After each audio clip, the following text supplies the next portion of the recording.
இந்த ரொம்பவும் ஆழமான தேடலுக்கு உங்களை நான் மிகுந்த உற்சாகத்தோடு வரவேற்கிறேன். ம். இன்னைக்கு நாம பேச போற விஷயம், நீங்க உலகத்தை பாக்குற விதத்தை அப்படியே தலைகீழா புரட்டி போட போது, குறிப்பா நான் யார் அப்படின்னு நீங்க நினைக்கிறீங்களோ அந்த பிம்பத்தையே இது உடைக்கலாம். கண்டிப்பா. இப்போ விக்யான் பைரவ தந்த்ரா என்ற தொடர்ல இருந்து இது எபிசோட் 11. 1972 1973 காலகட்டத்துல மும்பையில் தனது தேடுபவர்கள் முன்னிலையில் ஓஷோ வழங்கிய இந்த சொற்பொழிவுகள் பண்டைய தந்திர நூலான விக்யான் பைரவ தந்த்ராவில் உள்ள 112 தியான முறைகளை ஆழமாக ஆராய்கின்றன. ஆமா, இது சும்மா காத்துல பறக்கிற தத்துவங்களோ இல்ல கோட்பாடுகளை பற்றி அல்ல. கரெக்ட். இது முழுக்க முழுக்க அனுபவத்தை பற்றி, மனதை தாண்டி விழிப்புணர்வை நேரடியாக உணர வழிகாட்டும் முறைகள் இவை. வாங்க சாட்சியாக நுழைவோம். இந்த தேடலை நம்ம ஆரம்பிக்கிறதுக்கு முன்னாடி உங்ககிட்ட ஒரு கேள்வி கேட்க விரும்புறேன். சொல்லுங்க. நாம எல்லாருமே நமக்குள்ள அடிக்கடி கேட்டுக்கிற ஆனா விடை தெரியாத ஒரு கேள்வி இருக்கு. அதாவது நாம ஏன் எப்பவுமே ஒரு விதமான வெறுமையோட, ஒரு எம்டினஸோடயே இருக்கோம்? இது ரொம்ப முக்கியமான கேள்வி. நீங்களே யோசிச்சு பாருங்க, நமக்கு எவ்வளோ பெரிய வெற்றி கிடைச்சாலும் சரி, இல்ல சுத்தி எவ்வளோ நண்பர்கள் இருந்தாலும் சரி, ஏதோ ஒன்னு குறையிற மாதிரி ஒரு ஃபீலிங் இருக்குமே, அது ஏன்? ஆமா, அந்த ஃபீலிங் எப்பவும் இருக்கும். இதுக்கு ஓஷோ சொல்ற பதில் ரொம்ப ஆச்சரியமானது. மனிதர்கள் தங்களை ஒரு மையம் இல்லாத வட்டம், அதாவது ஒரு சர்க்கிள் வித்தவுட் அ சென்டர் மாதிரி ஆக்கிக்கிட்டாங்க. ஒரு நிமிஷம், மையம் இல்லாத வட்டம் அப்படின்னா? கேட்கறதுக்கு முரண்பாடா இருக்குல்ல? அதுதான் இதுல இருக்கிற சூட்சுமம். ஒரு வட்டம்னா அதுக்கு கண்டிப்பா ஒரு மையம் இருக்கணும். ஆனா நாம எப்படி வாழ்ந்துட்டு இருக்கோம்னா, எப்பவுமே வாழ்க்கையோட விளிம்புகள்ல, அதாவது அதோட சர்க்கம்ஃபரன்ஸ்லயே சுத்திட்டு இருக்கோம். ஓ, வெளியவே இருக்கும்னு சொல்றீங்க. எக்ஸாக்டா. நம்ம கவனம் முழுசும் வெளியிலே தான் இருக்கு. மத்தவங்க என்ன நினைப்பாங்க, நாளைக்கு என்ன நடக்கும், நேத்து என்ன ஆச்சு, எப்படி? தூங்கும்போது கூட நம்ம மத்தவங்கள பத்தி தான் கனவு காண்றோம். ஆழமான உறக்கத்துல மட்டும்தான் நமக்கு அந்த மையம் கிடைக்குது. ஆனா அந்த நேரத்துல நமக்கு நினைவே இருக்காதே. அதுதான் பிரச்சனை. முழிச்சிட்டு இருக்கும்போது நாம நம்ம மையத்துல இல்ல. இதத்தான் மையம் இல்லாத வட்டம்னு அவர் சொல்றாரு. வாவ், இத யோசிக்கும் போதே ரொம்ப கனமா இருக்கு. நமக்குள்ளேயே நாம இல்ல அப்படிங்கறத விளக்குறதுக்கு இந்த மூலப்பதிவுகள்ல ஒரு ரொம்ப சுவாரஸ்யமான உதாரணம் இருக்கு. ஆமா, அந்த பேராசிரியர் கதை தானே? அதேதான். ஒரு பல்கலைக்கழக பேராசிரியர், அவர் ஒரு நாள் ரொம்ப சோர்வா வீட்டுக்கு வந்து, எனக்கு உடம்பு சரியில்லை, காய்ச்சல் வர மாதிரி இருக்கு அப்படின்னு சொல்றாரு. சரின்னு அவரை படுக்க வச்ச ஒரு போர்மையை பொறுத்துனா, ஒரு 10 நிமிஷம் கழிச்சு சட்டுன்னு எழுந்து, இல்ல எனக்கு காய்ச்சல் எல்லாம் இல்ல, எனக்கு ரொம்ப கோவமா இருக்கு, யாரோ என்ன அவமானப்படுத்திட்டாங்க அப்படின்னு கத்துறாரு. உடனே மாறிட்டாரு. ஆமா. அப்புறம் சரின்னு அந்த கோவத்தை தீத்துக்க இந்த தலையணையை அடிங்கன்னு சொன்னா, ஒரு செயற்கையான சிரிப்போட சொல்றாரு, உண்மையில எனக்கு கோவமோ இல்ல, மத்தவங்க முன்னாடி அவர் அப்படி சொன்னது எனக்கு ரொம்ப தர்ம சங்கடமா போயிடுச்சு, அதுதான் பிரச்சனை அப்படின்னு சொல்றாரு. பாத்தீங்களா? நீங்களே யோசிச்சு பாருங்க. வெறும் 30 நிமிஷத்துல தன்னோட உணர்வு என்னன்னே தெரியாம ஒருத்தர் 3 முறை மாத்தி மாத்தி பேசுறாரு. இது ஏதோ அந்த பேராசிரியருக்கு மட்டும் நடக்கிற விஷயம் இல்ல. இதுதான் நம்ம எல்லாரோட உண்மையான மனநிலையும். இதை நாம இன்னும் கொஞ்சம் ஆழமா புரிஞ்சுக்கணும்னா, குர்ஜீஃப் அப்படிங்கிற ஒரு மாபெரும் ஆன்மீகவாதி சொன்ன ஒரு விஷயத்தை இங்க நாம பார்க்கணும். அவர் என்ன சொல்றாரு? மனிதன் என்பவன் ஒரே நபர் அல்ல, அவன் ஒரு கூட்டம் அப்படின்னு சொல்றாரு. Man is a crowd. அதாவது உங்களுக்குள்ள ஒருத்தர் இல்ல, ஒரு பெரிய கூட்டமே இருக்கு. ஆமா, ஆபீஸ்ல பாஸ் கிட்ட பேசும்போது நம்ம ஒரு ஆளா இருக்கோம், வீட்ல குழந்தைங்கிட்ட பேசும்போது வேற ஆளா இருக்கும். கரெக்ட். தனியா இருக்கும்போது சம்பந்தமே இல்லாத இன்னொரு ஆளா இருக்கும். கரெக்ட். நாம ஒவ்வொரு கணமும் ஒவ்வொரு மையத்தை உருவாக்குறோம். நமக்குன்னு ஒரு நிரந்தரமான மையம் இல்ல.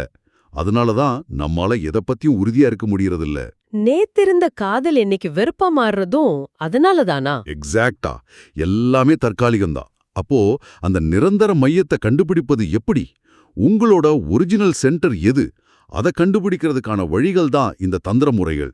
சரி, அப்போ அந்த மையத்தை கண்டுபிடிக்கிறதுக்கான முதல் தியான முறைய பத்தி பேசுவோம். இது என்னன்னா, தலையில இருக்கிற 7 துவாரங்களை, அதாவது நம்மளோட 2 கண்கள், 2 காதுகள், 2 மூக்கு துவாரங்கள், அப்புறம் வாய். மாயாஜாலம் மாதிரி தெரிஞ்சாலும் இதுக்கு பின்னாடி ஒரு மிக வலுவான அறிவியல் இருக்கு. இத புரிஞ்சுக்க புகழ்பெற்ற ரஷ்ய உளவியலாளர் பாவ்லோவ் செஞ்ச நாய்கள் பரிசோதனையை நாம இங்க ஞாபகப்படுத்தி பார்க்கணும். ஓ, அந்த பாவ்லோவ்ஸ் டாக்ஸ் எக்ஸ்பெரிமெண்ட். ஆமா, பாவ்லோவ் என்ன செஞ்சாரு? தினமும் தன்னோட நாய்களுக்கு சாப்பாடு வைக்கும் போதெல்லாம் ஒரு மணி அடிச்சாரு. நாய்க்கு சாப்பாட்டை பார்த்ததும் வாயில எச்சில் வரும். தொடர்ந்து ஒரு 15 நாட்கள் இப்படியே செஞ்சாரு. 16வது நாள் சாப்பாடே வைக்கல, வெறும் மணியை மட்டும்தான் அடிச்சாரு. ஆனா நாயோட வாயில எச்சில் ஊறுச்சு. ஆமா, மணி ஓசைக்கும் எச்சில் ஊறுறதுக்கும் எந்த இயற்கை தொடர்பும் கிடையாது. ஆனா நாய் அதை லிங்க் பண்ணிடுச்சு. முடியாது. கோபமா இருக்கும்போது உங்க மூச்சு எப்படி வேகமா இருக்கு, அமைதியா இருக்கும்போது எப்படி சீரா இருக்குன்னு கவனிச்சிருக்கீங்களா? ஆமா, கோவத்துல மூச்சு வாங்கும். அப்போ மூச்சு நின்றால் சிந்தனையும் தானாவே நிக்கும். இந்த எல்லா துவாரங்களையும் மூடும்போது வெளியே போயிட்டு இருக்கிற உங்க விழிப்புணர்வு அப்படியே தடைப்பட்டு உள்நோக்கி திரும்பி 2 கண்களுக்கு மத்தியில குவியும். அதுதான் 3வது கண். இந்த செய்முறை விளக்கத்துல என்ன ரொம்பவும் ஆச்சரியப்படுத்தின ஒரு விஷயம் என்னன்னா, இத தினமும் காலையில எழுந்து ஒரு பழக்கமா, அதாவது மெக்கானிக்கலா செய்யக்கூடாதாம். ஆமா, ஏதோ எக்ஸசைஸ் மாதிரி பண்ணக்கூடாது. இது ஒரு சடன் ஜர்க் மாதிரி திடீர்னு செய்யணுமா. அதாவது நீங்க சாதாரணமாக படுத்திருக்கும் போதோ உட்கார்ந்திருக்கும் போதோ திடீர்னு எல்லா துவாரங்களையும் உங்க கைகளால இறுக்கமா மூடிக்கணும். ஆனா எனக்கு ஒரு சந்தேகம். என்ன? இப்படி மூச்சு திணறும் வரைக்கும், தாங்கவே முடியாதுன்ற நிலைமை வர்ற வரைக்கும் மூச்சு அடக்கினா பயமா இருக்காதா? மூச்சு திணறல் ஏற்பட்டா எப்படி தியானம் கைகூடும்? அதுதான் இந்த முறையோட உச்சக்கட்டமே. மூச்சு திணற ஆரம்பிக்கும் போது உங்க உடம்புக்குள்ள ஒரு பெரிய போராட்டம் நடக்கும். ஐயோ செத்துருவோமோ அப்படிங்கிற மரண பயம் வரும். அந்த பயம் உச்சத்தை தொடும்போது உங்க மூளை வேலை செய்யறத அப்படியே நிறுத்திடும். ஏன்னா மூளைக்கு பழச நினைச்சு கவலைப்படவோ ஃபியூச்சரை நினைச்சு பயப்படவோ நேரம் இருக்காது. அந்த நிமிஷத்துல உயிர் பிழைக்கணுங்கிற ஒரே எண்ணம் தான் இருக்கும். இப்போ உயிர் பிழைக்கணும் அப்படிங்கிற அந்த ஒரு நொடியில உங்க மொத்த விழிப்புணர்வும் வந்து நிக்கும். பயப்பட தேவையில்லை. ஏன்னா உண்மையிலே நீங்க மயக்கம் போட்டு விழப்போறீங்கன்னு உடம்பு உணரும் போது உங்க கைகள் தானாகவே தளர்ந்து மூச்சு உள்ள போயிடும். நேச்சுரலாவே கைகள் ரிலாக்ஸ் ஆயிடும். ஆமா. ஆனா அந்த மூச்சு திணற முச்சக்கட்ட தருணத்துல சிந்தனைகள் எல்லாமே நின்னு ஒரு மிகப்பெரிய வெறுமை, ஒரு எல்லையற்ற பிரபஞ்ச உணர்வு தோன்றும். அதை எக்ஸ்பீரியன்ஸ் பண்றதுக்காக தான் இந்த திடீர் அதிர்ச்சி. இத கேட்கும் போதே உடம்பு சிலிர்க்குது. அந்த 3வது கண் திறக்கும் போது ஏற்படுற அந்த எல்லையில்லா உணர்வு எப்படி இருக்கும்? அத வார்த்தைகளால சொல்றது கஷ்டம். ஆனா சூஃபி ஞானி மன்சூர் கதையை நாம இங்க கட்டாயம் சொல்லியே ஆகணும். மன்சூர் முதல் முறையா இந்த உள்வெளிய, அந்த மையத்தை உணர்ந்தப்போ அவர் எல்லையற்ற பிரபஞ்சமாகவே தான் மாறிட்டாருன்னு உணர்ந்தார். வாவ்! அந்த பரவசத்துல நானே கடவுள் அப்படின்னு நடு ரோட்ல கத்தத் தொடங்கிட்டார். இஸ்லாமிய மரபுல அது ரொம்ப பெரிய தப்பாச்சே. படைத்தவன் வேறு, படைக்கப்பட்டவன் வேறு அப்படிங்கிறது தானே அவங்க நம்பிக்கை. ஆமாம், அதனால அவர் சொன்னது மிகப்பெரிய மதவிரோதமாக கருதப்பட்டு அவருக்கு மரண தண்டனை விதிச்சாங்க. அவரை பொது இடத்துல வச்சு கொல்லும்போது எல்லாரும் அவர் அழுவார், பயப்படுவார்னு நினைச்சாங்க. ஆனா அப்படி நடக்கறியா? இல்ல, அவர் கொல்லப்படும் போது சத்தமா சிரிச்சுக்கிட்டே இருந்தார். கூட்டத்துல இருந்தவங்க ஏன் சிரிக்கிறா, உன்னை கொல்ல போறோம் அப்படின்னு கேட்டப்போ அவர் சொன்னாரு, நீங்க என்ன அழிக்கல, இந்த உடம்பத்தான் அழிக்கிறீங்க. என்ன ஒரு தெளிவு! நான் இந்த உடம்பு கிடையாது, நானே இந்த பிரபஞ்சமாக இருக்கேன், என்னை யாராலும் கொல்ல முடியாது அப்படின்னு சொல்லிட்டு சிரிச்சார். அந்த மரணமில்லா பெருவாழ்வு தான் அந்த மையத்தை தொடும்போது கிடைக்கிற விழிப்புணர்வு. இது ரொம்பவும் பவர்ஃபுல். மன்சூரோட கதை உண்மையிலே ஆழமான தாக்கத்தை ஏற்படுத்துது. அதாவது நம்ம அன்றாட பிரச்சனைகள், ஆபீஸ் டென்ஷன், அவமானம் எல்லாமே இந்த உடம்போடும் மனசோடும் சம்பந்தப்பட்டதுதான். அந்த மையத்தை தொட்டுட்டா இந்த சின்ன சின்ன கவலைகள் நம்மள ஒண்ணுமே பண்ணாது. 100க்கு 100 சரி. அதுதான் அந்த முதல் முறை கொடுக்கிற சுதந்திரம். ஓகே, ஆனா உண்மையா சொல்லணும்னா இந்த முதல் முறை ரொம்பவும் எக்ஸ்ட்ரீமா இருக்கு. திடீர்னு மூச்சு அடக்கிறது, மரண பயத்தை ஃபேஸ் பண்றதெல்லாம் தியானம்னாலே அமைதின்னு நினைக்கிறவங்களுக்கு ரொம்ப கஷ்டமா இருக்காதா? இதுக்கு வேற மாற்று வழிகள் உண்டா? கண்டிப்பா இருக்கு. முதல் முறை எல்லாருக்கும் செட் ஆகாது. அது குறிப்பா உடம்பாலையும் மூளையாலையும் அதிகமா இயங்குறவங்களுக்கானது. ஆனா சில பேர் இருப்பாங்க, அவங்க ரொம்ப சென்சிட்டிவ், உணர்ச்சிகரமானவங்க. மூளையை விட இதயத்தால் அதிகம் உணரும் நபர்கள். அவங்களுக்கானது தான் இந்த 2வது தியான முறை. இது இதய கமலத்தின் மையத்தை அடைதல் பத்தினது. அப்போ நம்ம மூளை சார்ந்தவரா இல்ல இதயம் சார்ந்தவரா அப்படிங்கறத முதல்ல எப்படி கண்டுபிடிக்கிறது? அது ரொம்ப சிம்பிள். ஒரு சின்ன லாஜிக்கலான வழி இருக்கு. நீங்க ரோட்ல நடந்து போயிட்டு இருக்கீங்க, அங்க ஒரு பிச்சைக்காரனை பாக்குறீங்கன்னு வச்சுப்போம். உடனே உங்க மனம் எப்படி வேலை செய்யுதுன்னு கவனிங்க. எப்படி கவனிக்கிறது? இந்த நாட்டுல ஏன் இவ்ளோ வறுமை, அரசாங்கம் என்ன செஞ்சுட்டு இருக்கு, பொருளாதார கொள்கைகளை எப்படி மாத்தினா இந்த சமுதாயம் மாறும் அப்படின்னு கொள்கை ரீதியா சிஸ்டத்தை பத்தி நீங்க சிந்திச்சா நீங்க மூளை சார்ந்தவர். அந்த பிச்சைக்காரன் உங்களுக்கு வெறும் ஒரு டேட்டா மட்டும்தான். ஆனா அதே பிச்சைக்காரனை பார்த்துட்டு, ஐயா பாவம், அவருக்கு இப்ப ரொம்ப பசியா இருக்குமே, உடனே ஒரு டீ வாங்கி கொடுக்கலாமா இல்ல பாக்கெட்ல இருக்கிற காசை கொடுக்கலாமா அப்படின்னு நினைக்கிறவங்க அவங்க இதயம் சார்ந்தவங்க. அப்சல்யூட்லி. மூளை எப்போதுமே எதிர்காலத்தை பற்றி சிந்திக்கும், கணக்கு போடும். ஆனா இதயம் எப்பவுமே நிகழ்காலத்துல இப்போதே வாழும். ஒருத்தரோட வலிய உடனே உணர்றது இதயம்தான். ரொம்ப தெளிவான விளக்கம். அப்போ இந்த மாதிரி இதயம் சார்ந்த நபர்களுக்கு என்ன செய்முறை சொல்லப்பட்டிருக்கு? அவங்களுக்கான செய்முறை ரொம்ப மென்மையானது, ரொம்ப அழகானது. நீங்க கண்களை மூடிக்கிட்டு ஒரு மரத்தையோ பூமியையோ அல்லது நீங்க நேசிக்கிற ஒருத்தர் மேலேயோ கை வைக்கும்போது அந்த ஸ்பரிஷம் உங்க கைகள்ல இருந்து வரல, உங்களோட இதயத்திலிருந்து நேரா வருது அப்படின்னு உணர பழகணும். கேக்குறதுக்கே ரொம்ப கவிதை மாதிரி இருக்கே. கைகள்ல தொடுறத எப்படி இதயத்துல உணர்றது? உங்களோட முழு கவனத்தையும் அன்பையும் உங்க மார்பு பகுதியில குவிக்கணும். இதே இசையை கேட்கும் போதும் செய்யலாம். நீங்க உங்களுக்கு பிடிச்ச ஒரு பாட்டை கேக்குறீங்க, அப்போ எனக்கு தலையே இல்ல அப்படின்னு கற்பனை செஞ்சுக்கணும். தலையே இல்லைனா ஒலியை காதுகளால கேட்காம நேரா இதயத்தால கேட்க பழகணும். காதுகளை இதயத்தோட இணைச்சிடணும். அந்த இசையோட அதிர்வுகள் நேரா உங்க இதயத்தை தொடுற மாதிரி ஃபீல் பண்ணணும். Headless listening. வாவ்! மூளையோட வேலைய கட் பண்ணிட்டு டைரக்டா ஹார்ட்ல ரிசீவ் பண்றது. இத நாம ஆழமா செய்யும்போது என்ன நடக்கும்? மூளை எப்போதுமே எனக்கு என்ன லாபம், நான் எதை எடுத்துக்கலாம் அப்படின்னு தான் கணக்கு போடும். ஆனா இதயம் கணக்கிடாது. அது எப்போதுமே கொடுக்க மட்டுமே நினைக்கும். நீங்க இந்த முறையில ஆழமா போகும்போது எந்த எதிர்பார்ப்பும் இல்லாத ஒரு தூய்மையான காதல் உருவாகும். மூளையின் தலையீடு இல்லாத ஒரு காதல். ஆமா, அத்தகைய தூய்மையான காதல் எப்படி தியானமாகவும் பிரார்த்தனையாகவும் மாறும் அப்படிங்கிறது தான் இதுல இருக்கிற சூட்சுமம். அந்த நிலையில நீங்க நேசிக்கும் நபர் உங்களுக்கு தெய்வமாகவே தெரிவார். அந்த அன்பின் வழியே நீங்க ரொம்ப சுலபமா உங்க மையத்தை அடைஞ்சிட முடியும். நிஜமாவே ரொம்ப அழகான முறை இது. ஆனா என்னோட கேள்வி என்னன்னா, சில பேர் தீவிரமா மூச்சு அடக்குற அளவுக்கு பிசிக்கலாவும் இருக்க மாட்டாங்க. அதே மாதிரி மரத்தை தொட்டு இதயத்தால உணர்ற அளவுக்கு இமோஷனலாவும் இருக்க மாட்டாங்க. அவங்க எப்பவும் சிந்தனையிலேயே சுத்திட்டு இருப்பாங்க. ஆமா, மனசு எப்பவும் 2 எல்லைகளுக்கு நடுவுல தவிச்சிட்டே இருக்கும். அவங்களுக்கு என்ன பண்றது? அவங்களுக்கு தான் இந்த 3வது தியான முறை. இது மனதின் ஊசலாட்டமும் நடுத்தண்டுவாளமும் பத்தினது. நீங்க சொன்ன மாதிரி மனம் அப்படிங்கிறது ஒரு கடிகார முள், அதாவது ஒரு பெண்டுலம் போல தான் செயல்படுது. ஒரு எல்லையிலிருந்து மற்றொரு எல்லைக்கு செல்வது தான் அதோட இயல்பு. ஆமா, இது நம்ம அன்றாட வாழ்க்கையிலேயே பார்க்கலாம். ஆபீஸ்ல யாரோ ஒருத்தர் மேல பயங்கரமா கோவப்படுவோம். கத்துன்னு கத்துவோம். கொஞ்ச நேரம் கழிச்சு கோபம் தணிஞ்சதும், ஐயோ தேவையில்லாம இப்படி கோவப்பட்டுட்டோமேன்னு ஒரு பெரிய குற்ற உணர்ச்சி வரும். உடனே ஒரு சபதம் எடுப்போம். ஆமா, இனிமேல் யார் என்ன சொன்னாலும் நான் கோவப்படவே மாட்டேன், அமைதியா தான் இருப்பேன்னு நினைப்போம். ஆனா 2 நாள் கழிச்சு திரும்பவும் அதே மாதிரி கோவப்படுவோம். இது ஒரு முடிவில்லாத லூப் மாதிரி இருக்குல்ல. கரெக்ட். இது ஏன் நடக்குதுன்னா, நீங்க எடுக்கிற அந்த சபதமே உங்களை மீண்டும் கோபப்படுறதுக்கான ஆற்றலை ரகசியமா சேர்த்து வைக்குது. ஒரு எக்ஸ்ட்ரீம்ல கோபம், இன்னொரு எக்ஸ்ட்ரீம்ல குற்ற உணர்வு. மனசு இந்த 2க்கும் நடுவுல தாவிக்கொண்டே இருக்கு. இந்த மனதின் இயல்பு விளக்க இளவரசர் சோனாவோட கதை ரொம்ப சரியான பொருத்தம். இளவரசர் சோனா யார் அவரு? சோனா ஒரு மிகப்பெரிய இளவரசன். அதீத ஆடம்பரத்துல பலவிதமான இன்பங்கள்ல தெளிச்சு வாழ்ந்தவன். அவனோட பாதங்கள் தடையில பட்டதே கிடையாதுன்னு சொல்லுவாங்க. ஆனா திடீர்னு அவனுக்கு அந்த வாழ்க்கையில ஒரு வெறுமை வருது. நேரா புத்தர்கிட்ட வந்து எல்லாத்தையும் விட்டுட்டு துறவியாகிறான். இது சுத்தி இருந்தவங்களுக்கு அதிர்ச்சியா இருந்திருக்குமே. ஆமா, ஆனா புத்தர் ரொம்ப அமைதியா சிரிச்சுக்கிட்டே சொன்னாரு, இதுல அதிர்ச்சி அடைய ஒன்னும் இல்ல, மனம் எப்பவுமே ஒரு கோடியிலிருந்து மறு கோடிக்கு தாவும் இயல்புடையது அப்படின்னு. புத்தர் சொன்னது உண்மையாச்சா? சோனா துறவியான அப்புறம் என்ன பண்ணா? அதுதான் ட்விஸ்ட்.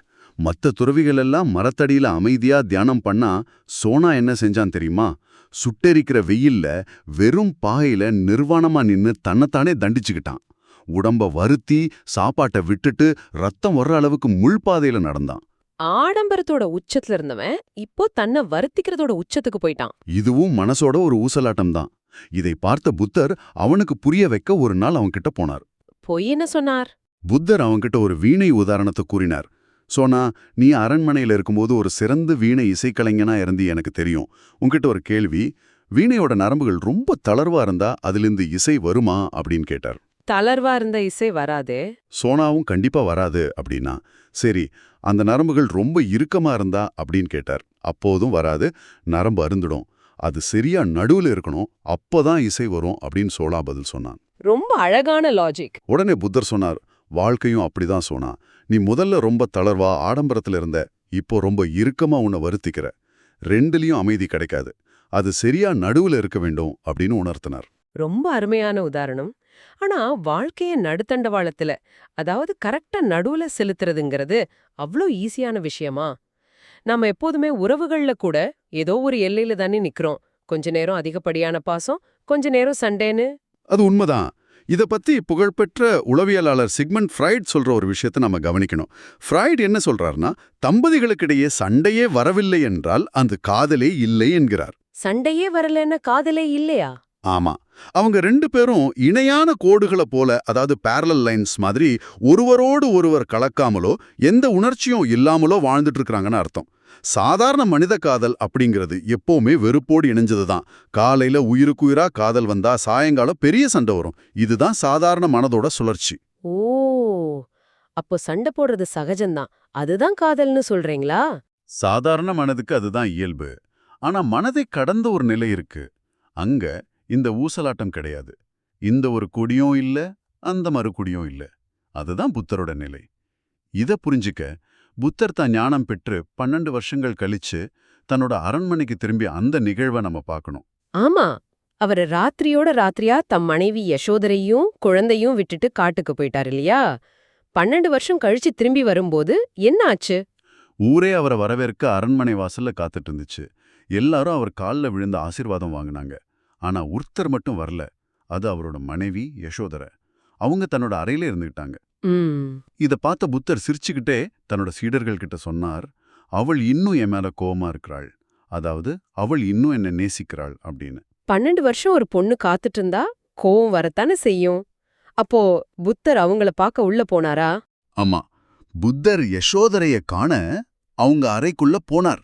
அவரை பார்த்ததும் யசோதரைக்கு கோவமும் சோகமும் வெடிச்சிடுச்சு. அவங்க கோவத்துல கொந்தளிச்சு அழுது தீர்த்தாங்க. என்னை ஏன் விட்டுட்டு போனீங்க? நான் உங்களுக்கு தடையா இருந்திருப்பேனா? அப்படின்னு பல கேள்விகள்.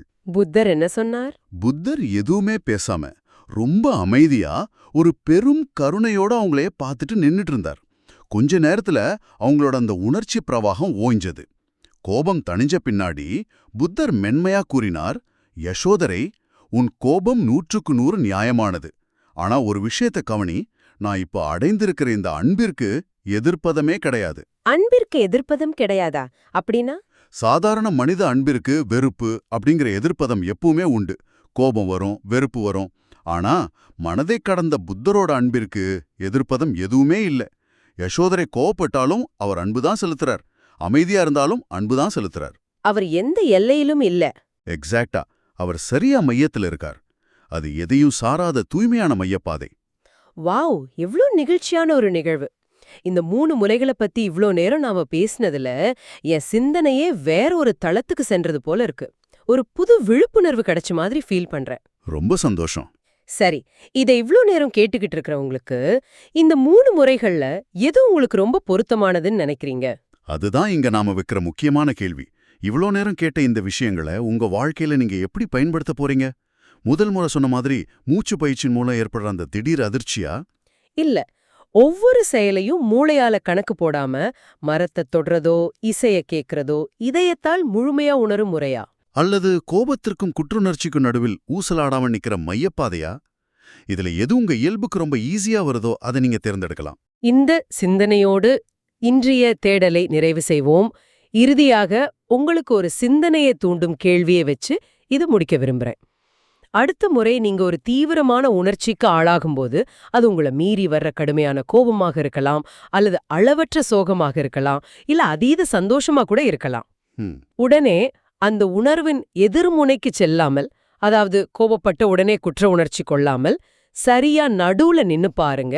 ரியாக்ட் பண்ணாதீங்க. அந்த உணர்வை மட்டும் ஒரு சாட்சியா கவனிங்க. அப்போ உங்க மனதோட அந்த அபரிமிதமான ஆற்றல் என்னவாக மாறுது அப்படிங்கறத நீங்களே கவனித்து பாருங்கள்.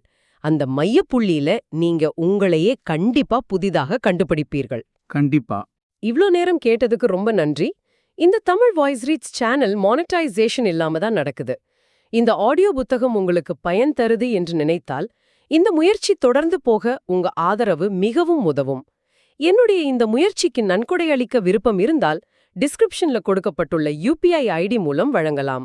உங்களால் முடிந்த அளவு போதும். சிறிய ஆதரவும் பெரிய உதவிதான். இந்த வீடியோ உங்களுக்கு பயனுள்ளதாக இருந்தால் சப்ஸ்கிரைப் பண்ணுங்க. மற்றவர்களுக்கும் பகிர்ந்து கொள்ளுங்கள். இந்த கருத்துக்கள் அவர்களுக்கும் தேவையாக இருக்கலாம். லைக் பண்ணுங்க. உங்க கருத்துக்களை காமெண்ட்ல பகிருங்கள். மனப்பூர்வமான நன்றி.